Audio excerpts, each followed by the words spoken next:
એક ગામમાં રામુ નામનો એક ગરીબ ખેડૂત રહેતો હતો. તે મહેનતુ અને સારો માણસ હતો. એક દિવસ તેને તેના ખેતરમાં એક અજાણી મરઘી મળી. રામુ એ મરઘીને ઘરે લાવી અને તેની સારી રીતે સંભાળ રાખી. કેટલાક દિવસ પછી મરઘીએ એક સોનાનું ઈંડું આપ્યું.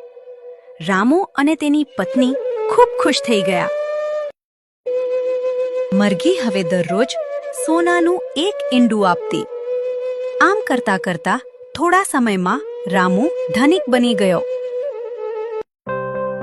થોડા સમય પછી રામુના મનમાં લોભ જાગ્યો.